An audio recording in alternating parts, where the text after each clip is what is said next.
주님의 나라의 일꾼들이 다 될 수 있도록 주님 세워 주시옵소서. 예수님 이름으로 기도드리옵나이다. 아멘.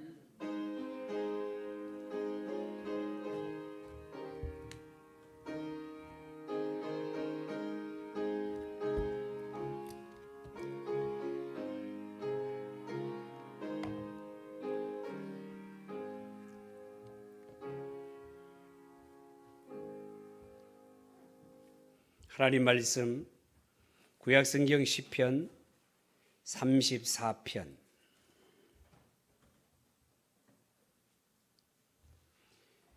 18절에서 20절까지 구약성경 825쪽 시편 34편 18절에서 20절까지 우리 다 같이 한 목소리로 읽읍시다. 여호와는 마음이 상한 자를 가까이 하시고 중심으로 통회하는 자를 구원하시는도다. 의인은 고난이 많으나 여호와께서 그의 모든 고난에서 건지시는도다. 그의 모든 뼈를 보호하시며 그 중에서 하나도 꺾이지 아니하도다. 아멘. 이 시간 하나님 앞에 봉헌하겠습니다.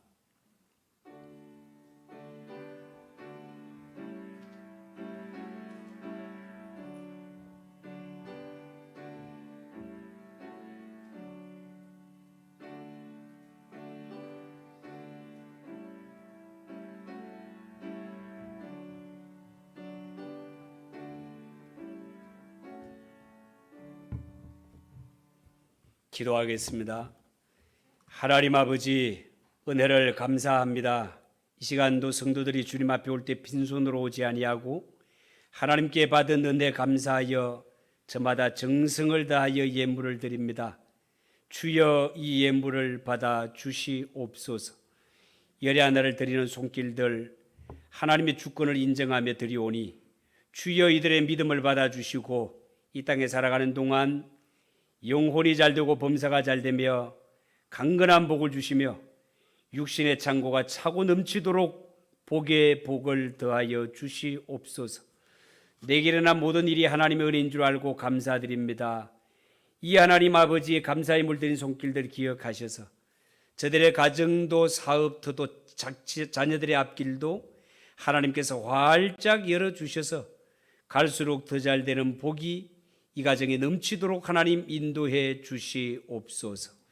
주일헌금을 드립니다. 선교 예물을 드립니다. 구제 헌금을 드립니다. 생일 감사 헌금을 드립니다. 여러 가지로 하나님 앞에 드리며 섬기는 손길들 있사오니 주여 기억해 주시고 이 손으로 하는 범사가 하나님께 영광되며 삶의 현장마다 하나님이 살아계시며 복 주신 역사를 체험하며 누리며 살아가는 성도들이 되게 하옵소서. 이 시간도 부족한 자가 말씀을 전합니다. 붙들어 주시고 오직 하나님의 말씀만 나타나며 피차의 은혜 받는 시간이 되게 하옵소서.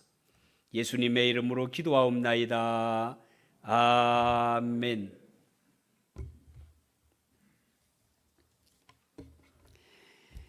오늘은 읽은 이 말씀을 가지고 상한 마음을 고치시는 하나님, 상한 마음을 고치시는 하나님이라는 제목으로 말씀을 전하겠습니다.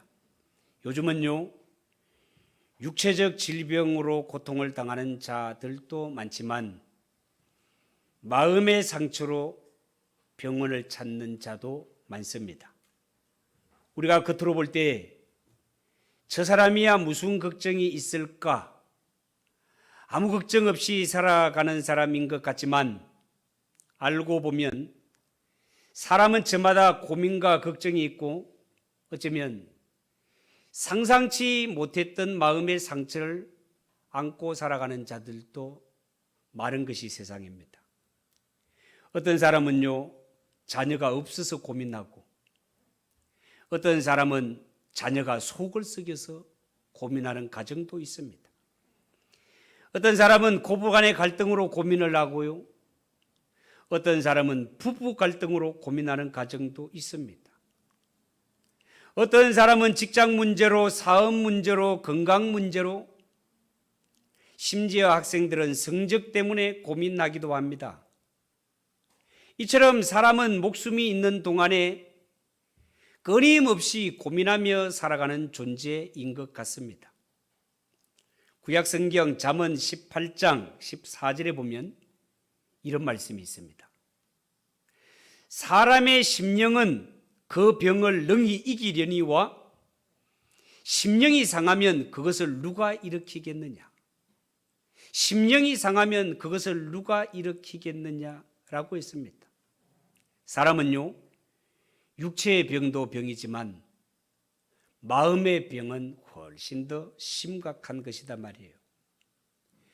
우리가 차라리 넘어져서 몸에 상처가 나거나 어디 긁혔다면 그게 며칠 약을 바르면 해결되지만 사람은요, 마음에 한번 상처를 받게 되면 이 마음의 상처는 정말 치료하기 힘들단 말입니다.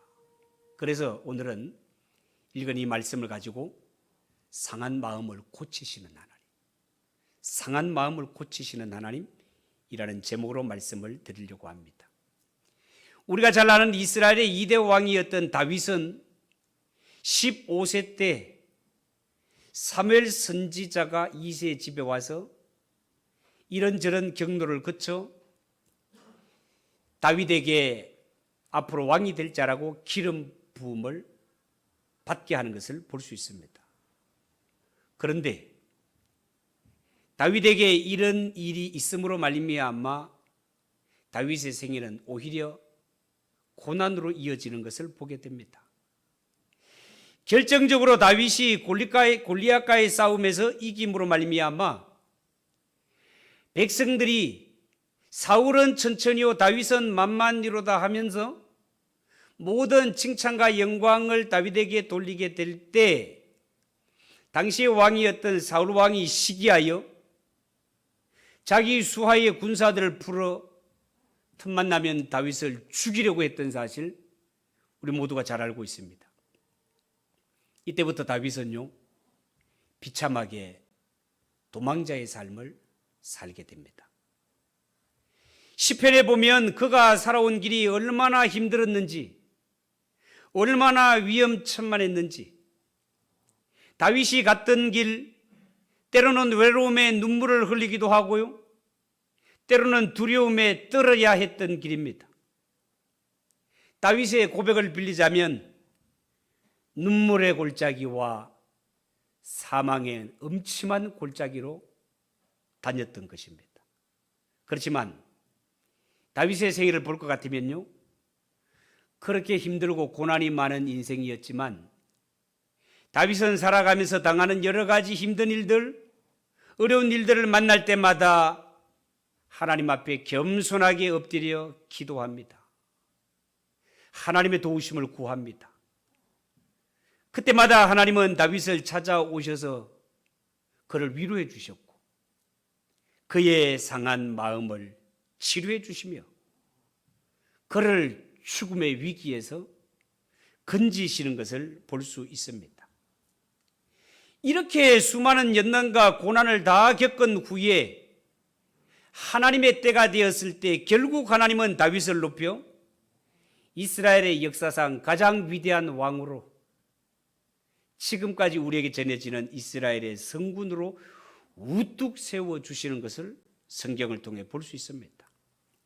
이처럼 하나님의 자녀들은 이 세상 살아갈 때 인생의 길에 힘들고 고난의 길이 있다 하더라도 이 모든 어려움을 잘 극복해내면 어려움이 변하여 복이 되고 마음의 상처를 받았다 하더라도 얼마든지 하나님의 은혜로 이 마음의 상처를 치료받으면 남은 인생 행복하게 살 수 있는 것이 성도의 삶이란 말입니다. 그래서 오늘 이 말씀을 듣는 여러분들 가운데 혹시 살아오면서 마음의 상처를 받아 이 문제를 해결하지 못하고 고통 속에 살고 있는 자가 있다면 오늘 이 말씀을 통하여 마음의 상처를 깨끗이 치료받고 앞으로 남은 인생은 예수님과 함께 정말 행복하고 승리하는 삶을 살아가는 그런 성도들이 되시기를 주님의 이름으로 축복합니다. 첫 번째 생각할 것은 오늘 이 성경에 하나님은 마음이 상한 자를 가까이 하신다는 겁니다. 하나님이 마음이 상한 자 가까이 하신대요. 여러분 18절을 보십시오. 18절에 보면 여호와는 마음이 상한 자를 가까이 하시고 라고 했습니다. 마음이 상한 자를 가까이 하시고, 여기에서 마음이 상했다라는 말이 무슨 말인가 하면, 마음이 상했다는 말은 마음이 깨졌다, 마음이 깨졌다는 말입니다. 여러분 우리가 공사장에 가보면 해머 알죠? 해머, 큰 쇳덩어리. 이 해머를 가지고 건축 현장에서 벽을 때리고 벽돌을 치면 이 벽돌이 산산조각 나는 것을 볼 수 있습니다. 이 해머로 내려쳤을 때 벽돌이 산산조각 난 것처럼 사람이 살아가면서 어떤 일들, 어떤 사건을 통하여서 내 마음이 큰 해머로 한 방 두들겨 맞은 이러한 상태에서 내 마음이 부서지고 내 마음이 깨진 상태를 가리켜서 마음이 상했다라고 말을 하는 거예요. 이런 사건이 있고 이런 일을 당했다면 그 사람의 마음이 얼마나 아프겠습니까? 세상 사람들은 살아가면서 이런 일을 당하고 이런 상황을 만나게 되면 10중 8구 낙심합니다. 좌절합니다. 넘어집니다. 그러나 우리 예수 믿는 성도들은 살아가면서 이런 사건, 이런 어려움들을 만났을 때 꼭 잊지 말고 한 가지 명심해야 될 것, 이런 때일수록 내가 마음의 상처를 받고 내가 어려움을 당하고 내가 고난 중에 있을 때 하나님은 바로 그때 나에게 더 가까이 찾아오신다 그 말입니다. 절대로 우리의 마음 상처받은 상태로 내버려 두지 않으시고 하나님이 우리를 가까이 찾아오시며 하나님이 가까이 찾아왔을 때 우리가 손 내밀어 하나님의 손을 붙잡으면 어떤 상처라도 능히 치료받고 회복된다는 사실을 믿으시기 바랍니다. 하나님이 하신다 그 말입니다. 시편 51편 17절에 보면 이런 말씀이 있어요. 하나님이 구하시는 제사는 상한 심령이라 하나님이여 상하고 통회하는 마음을 주께서 멸시치 아니하시리이다 라고 말했습니다. 사람은 이 세상에 살아가면서 누구든지 크고 작은 상처를 받으며 입히며 그렇게 살아갑니다. 그런데 이 세상에 살아가면서 어떤 상처, 마음의 상함이 아무리 크다 하더라도 그 심령이 하나님을 의지하며 하나님 앞에 올 때 하나님은 어떤 자라도 넓은 품으로 안아주시고 그를 위로하시며 치료하시며 은혜와 사랑을 베풀어 주시겠다라고 하나님이 그렇게 약속하셨단 말입니다.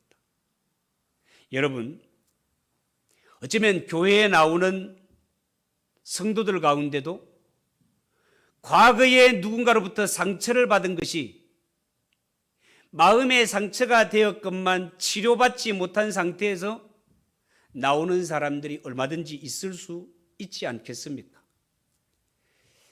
차라리 그런 분들은 교회에 오시기를 정말 잘하셨습니다. 왜냐하면요, 마태복음 12장 20절에 보면 하나님은 상한 갈대를 꺾지 않으시며 꺼져가는 심지를 끄지 않으시는 긍휼하신 하나님이시다는 말씀입니다. 여러분, 갈대가 얼마나 약합니까? 연약한 여자의 마음을 갈대에다가 비유하지 않습니까? 연약한 갈대인데 이 갈대가 상한 갈대라고 했습니다. 상한 갈대라는 말은 연약하고 더 연약한 상태를 의미하는 거예요. 꺼져가는 심지, 바람 앞에 불이 까물까물 꺼져가서 이제 얼마 있지 않으면 꺼져가는 이러한 심지, 이것만 처량하고 가련하고 연약한 모습이지만 하나님은 이런 마음의 상태에 있는 사람이지만 하나님은 그들을 향하여 향하신 마음이 어떻다고요? 상한 갈대를 꺾지 않으시며 꺼져가는 심지를 끄지 않으시는 긍휼이 풍성하신 하나님, 우리의 연약한 모습 있는 그대로를 용납해 주시고 치료해 주시기를 원하시는 하나님이시다 그 말입니다. 여러분, 미국의 뉴욕주에 있는 코넬 대학의 의과대학 교수 한 분이 환자들의 회복기에 대해서 연구한 것이 있습니다. 똑같은 병을 앓는 두 환자가 있었는데요, 아무도 찾아오는 사람이 없이 혼자 외롭게 고독하게 병상에 누워있는 사람, 그리고 또 다른 한 사람은요, 그 사람이 병을 갖고 병원에 입원해 있지만 날마다 친구들이 찾아오고 친척이 찾아오고 가족이 찾아와서 그 사람에게 위로하고 격려를 합니다.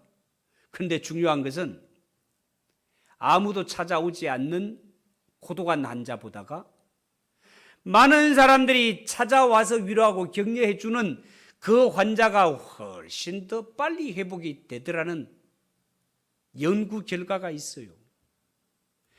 여러분, 병원에 사람이 누워 있을 때 사람들이 찾아가서 빨리 일어나세요, 할 일이 얼마나 많은데 빨리 회복하세요, 용기를 내세요, 빨리 집으로 돌아가셔야지요, 이렇게 위로해 주고 용기를 주니까 그 환자는 훨씬 빨리 회복되는데, 아무도 찾아오는 사람 없어서 늘 인생은 외로운 거야, 쓸쓸하고 고독한 거야, 늘 이런 생각에 사로잡혀 있는 사람은 약을 써도 치료가 더디고 병도 오래오래 가더라는 것입니다. 여러분, 혹시 주변에 몸이 아파서 병원에 입원한 사람들이 있다면 자주 찾아가셔서 위로해 주시고 격려해 주시기 바랍니다. 지금은 코로나로 인해서 병원 출입도 쉽지 않습니다. 내가 코로나 검사를 해서 이상이 없다는 게 증명돼야 병원에 들어갈 수 있어요.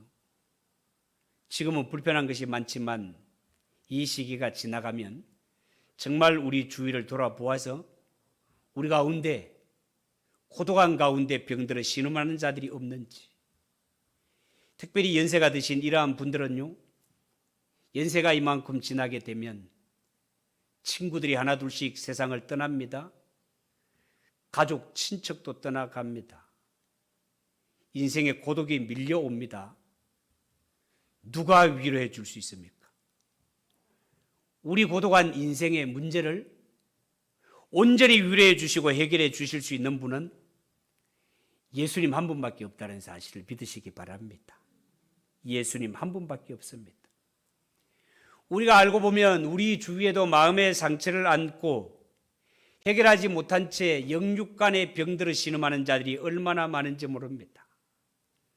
정말로 이들에게 그 문제를 해결해 줄 수 있는 분이 예수님 한 분밖에 없다면 그 예수님을 전달해 주어야 할 자가 예수 믿는 성도 외에 누가 있겠습니까? 우리가 이 예수님의 사랑을 가지고 연약한 가운데 있는 그들을 찾아가서 천국의 기쁨과 예수 그리스도의 구속의 사랑을 증거해서 한 영혼이라도 주께로 더 인도하며 그들이 구원받고 하나님 앞에 가는 것보다 더 귀한 일이 어디 있겠습니까? 이 사명들을 잘 감당하는 저와 여러분 되시기를 주님의 이름으로 축복합니다. 두 번째 생각할 것은 하나님은 중심으로 통회하는 자를 구원하신다는 거예요. 여러분, 18절 하반절을 보십시오. 중심으로 통회하는 자를 구원하시는도다, 그렇게 말씀하고 있습니다.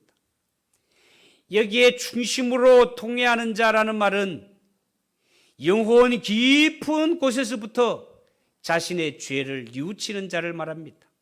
다시 말해서 죄 때문에 괴로워하고 죄 때문에 마음 아파하고 죄 때문에 눈물을 흘리며 회개하는 자, 그가 중심으로 통회하는 자, 중심으로 통회하는 자라고 그렇게 성경은 해석하고 있습니다. 그리고 여기에 구원한다라는 것은요, 하나님께서 그가 회개할 때 죄의 문제를 깨끗이 용서해 주신다, 그런 뜻을 가지고 있습니다. 뿐만 아니라 회개하는 자 하나님께서 반드시 환난에서 건져주시며 모든 고난과 어려움을 이기고 승리할 수 있도록 하나님이 도와주신다는 약속입니다. 그렇기 때문에 사람이 살아가면서 어려움을 당했을 때 하나님께 엎드려 기도하는 자와 기도하지 않는 자는 굉장한 차이가 있습니다. 하나님께 통회하며 기도하는 자는 어떤 죄를 지었더라도 어떤 어려운 가운데 빠져 있다 하더라도 하나님은 어떻게 해요? 너의 죄를 내가 사하며 너를 구원하겠노라.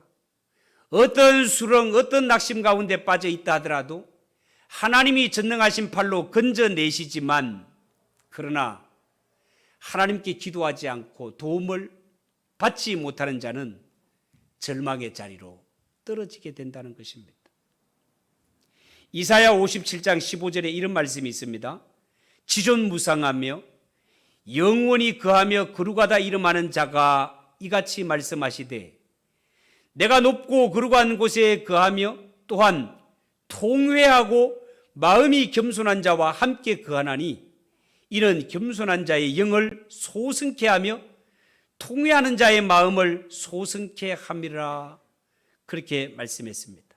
하나님은 어떤 상태에 있다라더라도 하나님 앞에 나와 그의 중심을 토해내며 하나님께 기도하며 부르짖는 자, 하나님이 그 기도를 다 들어주십니다. 수렁에서 건져내십니다. 마음이 상한 자 치료하시며 하늘 평강을 내려주시마 약속하셨습니다. 여러분 명심하십시오. 우리가 어떤 지경, 어떤 실패의 자리에 있다 하더라도 하나님을 구하고 하나님께 엎드려 간구하는 자, 하나님이 그를 만나 주십니다. 그를 만져 주십니다. 그를 건져 주십니다. 우리의 몸도 마음도 영혼도 새롭게 변화시키시리가 하나님이라는 사실을 믿으시기 바랍니다. 일본의 한 기업체에서 아주 기발한 아이디어를 내어놓았습니다. 그게 뭔가 하면 전화를 개설해 놓고 전화를 걸어오는 자에게 어떤 욕이라도 다 들어주어서 스트레스를 해소해 주겠다는 것입니다. 여러분, 현대인들이 직장생활을 하면서 사람들과의 대인관계에서 얼마나 많은 스트레스를 받습니까? 그 모든 쌓인 스트레스를 이 전화기를 통해서 마음껏 욕을 내서 풀어버리라는 거예요. 그랬더니만 이 전화에 빗발치듯이 걸려와서 문의하는 자들이 그렇게 많더라는 거예요. 미국에도 이런 전화가 있는데요, 비싼 돈을 내고 하는 일인데도 불구하고 이 전화를 대고 욕을 하고 스트레스를 풀려고 시도하는 자들이 그렇게 많더라는 것입니다. 여러분, 혹시 여러분 중에 내 속마음으로 정말 말 못할 이런 사정, 스트레스 이런 것들이 있어서 누가 내 말 좀 들어줬으면 좋겠다, 누가 내 억울한 사정을 좀 들어줬으면 좋겠다 하는 마음이 드는 분들이 계시다면 구태여 비싼 돈 들여서 전화할 것도 없이, 전화해도 그런 전화 우리나라는 없습니다. 그런 생각을 갖지 마시고 조용히 하나님의 전에 나와 하나님 앞에 겸손히 엎드려 기도하시기 바랍니다. 나의 속상한 것, 억울한 것, 원통한 것 다 들어주실 리가 하나님 아버지십니다. 듣는 데서 그치시는 분이 아니시라. 하나님이 우리의 형편과 처지를 다 들었을 때 우리의 마음속에 모든 더러운 찌꺼기들을 다 토하고 나면 우리를 진심으로 위로해 주시고 평강을 주시고 회복시켜 주시리가 하늘 아버지, 하나님 아버지라는 사실을 믿으시기 바랍니다. 그 앞에 토해내시기 바랍니다. 시편 62편 8절에 이런 말씀이 있어요. 백성들아 시시로 그를 의지하고 그의 앞에 마음을 토하라. 하나님은 우리의 피난처시로다. 우리의 마음속에 더러운 찌꺼기들 하나님 앞에 토해내시고 기도하시기 바랍니다. 기도하는 것은 하나님 날 도와주세요, 이 문제를 해결하실 분은 하나님밖에 없습니다. 이것이 하나님 앞에 기도하는 것 아니겠습니까? 기도하면 하나님이 전능하신 팔로 내 힘으로는 도저히 아무리 허둥대 봐야 나올 수 없는 그 깊은 수렁에서 전능하신 팔로 건져내시니가 하나님이라는 사실을 믿으시고 하나님께 도움을 요청하는 성도들 되시기를 주님의 이름으로 축복합니다. 마지막으로 하나님의 약속이 뭡니까? 하나님은 우리가 기도할 때 모든 고난에서 건져 주시겠다 약속하셨습니다. 19절을 보십시오. 19절 의인은 고난이 많으나 여호와께서 그의 모든 고난에서 건지시는도다. 그렇게 말씀하셨습니다. 여러분, 우리가 세상을 살아갈 때 악을 행하는 악인들이 고통을 당하고 악인들이 어려움을 당하는 거야 뭐 당연한 일이지요. 그런데 문제는 내가 하나님 앞에 의롭게 살아가고자 정직하게 살아가고자 힘쓰고 애쓰는데도 불구하고 예수 믿는 성도들도 살아가면서 고난을 당하는 것이 인생이단 말이에요. 어쩌면 정직하게 성실하게 거룩하게 살아가기를 힘쓰면 힘쓸수록 더 많은 고난이 닥치는 것이 예수 믿는 성도의 삶일 수도 있습니다. 그러나 하나님의 말씀의 약속은 뭡니까? 의인이 고난을 당하고 부르짖을 때 반드시 하나님께서 그를 건져주시마 약속하셨다는 사실입니다. 하나님은 반드시 기도하는 자에게 피할 길을 주시고 은총과 축복을 베풀어 주시는 하나님이시다 그 말입니다. 우리가 살아가는 환경이 아무리 죄악으로 관영하고 아무리 험하고 악할지라도 우리는 하나님의 자녀요.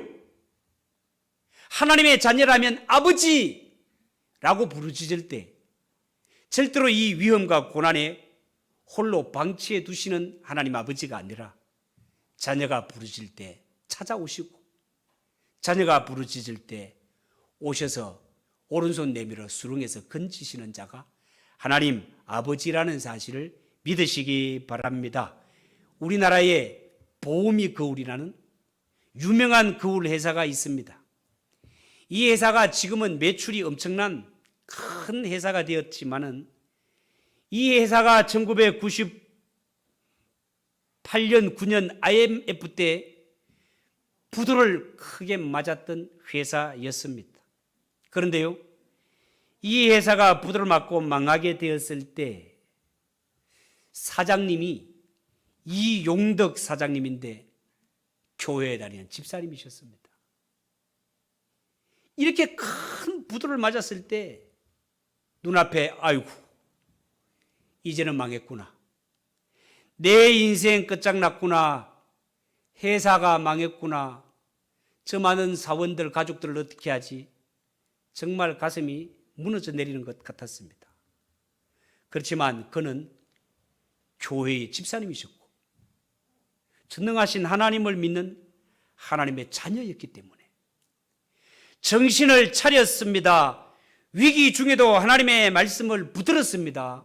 기도했습니다. 하나님은 감당치 못할 시험은 주시지 않는다고 하지 않았습니까?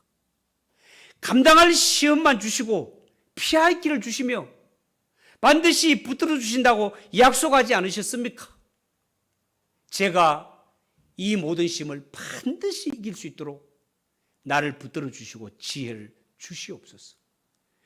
그렇게 새벽마다 저녁마다 하나님 앞에 엎드려 기도합니다. 집에 들어가지도 않고 공장의 숙직실을 숙소로 삼고 직원들과 함께 먹고 자면서 밤과 새벽에 계속해서 하나님 앞에 엎드려 기도했습니다. 사장이 이렇게 회사를 붙들고 살리고자 애쓰는 모습을 볼 때 직원들이 보고 마음에 감동을 받았습니다. 직원들도 지금 월급도 받지 못하고 있는 이런 상태에 있는데 사장님의 그 열망을 보면서 안 되겠다. 우리의 집과 재산을 담보로 해서라도 대출을 받아 이 회사를 한번 살려보자. 그렇게 해서 직원들이 자신의 집과 재산을 담보로 잡히고 대출을 받아서 사장님, 우리 한번 공장을 다시 한번 세워봅시다. 그래서 사장과 직원이 한마음 일체되어서 일어서기 시작했습니다. 공장을 다시 깨끗하게 청소를 했습니다. 빚쟁이들, 채권자들이 나타나도 도망치지 아니하고 당당하게 우리에게 시간만 주면 어떻게 해서라도 이 빚을 반드시 갚겠습니다 라고 자신의 새로운 각오를 밝히고 그렇게 당당함을 보였을 때 이 빚쟁이들조차도 이 사장님과 직원들이 그 일어나려는 의지를 보고 마음의 감동을 받고 당신이라면, 이 회사라면 외상으로라도 물건을 대주겠다라고 그렇게 하면서 오히려 용기를, 위로와 용기를 북돋아 주더라는 거예요. 그러면서 이 이용덕 집사님은 기도하는 가운데 아이디어를 한 개 내게 됩니다. 특수 거울, 김스림 방지 거울이었습니다. 이것을 아이디어로 딱 떠올리고 연구한 결과 김스림 방지 거울을 만들어내게 됩니다. 이 특수 거울을 만들어낸 후에 이 거울이 일본과 미국으로 수출길이 열리게 되고 수백만 달러를 벌어들이게 되었습니다. 그래서 이용덕 집사님, 이 사장님이 재기에 성공하게 되었고 자신에게 지혜와 승리를 주신 하나님께 영광을 돌리게 되었다라는 간증을 들었습니다. 여러분, 이처럼 하나님의 자녀들도 살아가다가 위기를 당합니다. 어려움 당합니다. 그렇지만 우리 성도는 어떤 자라고요? 위기를 당하고 어려움을 당할 때 더 가까이 찾아오시는 하나님 아버지가 계시다 그 말입니다. 절대로 우리를 고아와 같이 버려두지 않으시고 우리를 붙들어 주시고 수렁에서 건져내시는 하나님 아버지가 계시다 그 말입니다. 이 사실을 잊지 않고 하나님께 엎드려 기도하고 간구하는 자, 반드시 하나님께서 그를 수렁에서 건져 올리시는 하나님 아버지심을 믿으시기 바랍니다. 20절에 보면 이런 말씀이 있습니다. 그의 모든 뼈를 보호하시며 그 중에서 하나도 꺾이지 아니하도다 라고 말했습니다. 여러분, 사람의 몸에 있어서 뼈가 역할이 뭡니까? 뼈는 사람의 몸을 지탱할 수 있도록 기둥 같은 역할을 해줍니다. 사람이 뼈가 없으면 이 몸이 서 있을 수가 없어요. 그냥 쓰러져 버리지. 뼈가 그렇게 중요한 역할을 하는 거예요. 하나님께서 모든 뼈를 보호하시며 그 중에 하나도 꺾이지 않게 하시겠다라고 그렇게 말씀하셨습니다. 이 말은 아무리 고난이 많고 환난이 많은 세상이라 하더라도 하나님이 함께 하시는 성도, 절대로 이 세상에 비틀비틀거리다가 쓰러지도록 하나님께서 내버려 두지 않으시고 전능하신 팔로 붙들어 주신다. 내가 너와 함께 하는데 너의 몸만 보호하는 것이 아니고 너의 몸도 마음도 영혼도 너의 삶도 너의 모든 것까지도 전능하신 팔로 붙들어 주시마. 하나님의 약속이라는 사실을 믿으시기 바랍니다. 이 하나님을 나의 하나님을 모시고 살아가는 성도들, 실패하는 것 같지만 실패하지 않습니다. 망하는 것 같지만 망하지 않습니다. 하나님을 붙들고 기도하는 심령, 반드시 하나님이 도와주십니다. 반드시 수렁에서 건져내십니다. 말씀 한 말씀을 소개하며 말씀을 마칩니다. 이사야 58장 11절에 보면 나 여호와가 너를 항상 인도하여 마른 곳에서도 네 영혼을 만족해 하며 네 뼈를 경고케 하리니 너는 물된 동산 같겠고 물이 끊어지지 않는 샘 같을 것이니라. 하나님이 함께 하시고 하나님이 붙들어주는 심령은 너는 물된 동산과 같대요. 물된 동산이라는 말 좀 어려우면 우리 촌이니까 가물어 가지고 논이 떡떡 갈라질 때 농부의 마음도 갈라지지 않겠습니까? 이러한 때에 하늘에서 충만한 비가 내려서 논마다 물이 거득거득하게 될 때 그 농부의 마음이 어떻겠습니까? 메말라 베베 돌아가던 곡식들이 이 내리는 비로 가득 찬 물로 인하여서 다시금 생기를 회복해서 활기를 되찾아가는 그 모습을 볼 때 농부의 마음이 얼마나 기쁘겠습니까? 마르지 않는 샘 같을 것이니라. 저 중동 지역에 정말 눈을 닦고 찾아봐도 물을 찾을 수 없는 그런 지역에 마르지 않는 샘이 내 마당이 하나 있다면 이게 얼마나 축복의 근원이 되겠습니까? 누가 이런 은혜, 누가 이런 자가 복을 누릴 수 있단 말입니까? 하나님의 인도하심을 받아 살아가는 자, 하나님이 붙들어 주시는 자, 하나님이 누구를 붙드시고 하나님이 누구와 함께 하신다고요? 어려운 일 만날 때마다 하나님께 엎드려 기도하고 간구하는 자. 여러분, 예수 믿는 성도라고 해서 고난 없는 것 아닙니다. 어려움 없는 것 아닙니다. 세상 가운데 신앙을 지키고 거룩함을 지키며 살면 살수록 더 어렵고 힘든 일 닥칠 수 있습니다. 그러나 잊지 마시고 어려울 때 하나님이 우리를 더 가까이 찾아오십니다. 그 하나님 붙들고 기도하고 하나님 앞에 신앙을 붙드는 자, 하나님이 붙드실 때는 너는 물된 동산 같고 물이 끊어지지 않는 샘 같을 것인데라. 이 말씀을 친히 체험하며 살아가는 성도들 다 되시기를 예수님의 이름으로 축복합니다. 기도하겠습니다. 하나님 아버지, 은혜를 감사합니다. 우리가 하나님 앞에 살아가면서 여러 가지 일들로 또한 사람으로 인하여 마음이 상할 때가 얼마나 많은지 모릅니다. 그러나 이 상한 마음을 고치시는 이가 하나님이십니다. 하나님 앞에 나와 간구하며 하나님과 동행하는 가운데 어떤 상처도 다 해결함을 받고 하나님이 주신 은혜로 말미암아 회복되며 예수님과 함께 힘차게 살아 남은 인생은 승리하는 삶 살아가는 우리 성도들이 되게 하옵소서. 예수님의 이름으로 기도하옵나이다. 아멘. 417장 찬송하겠습니다.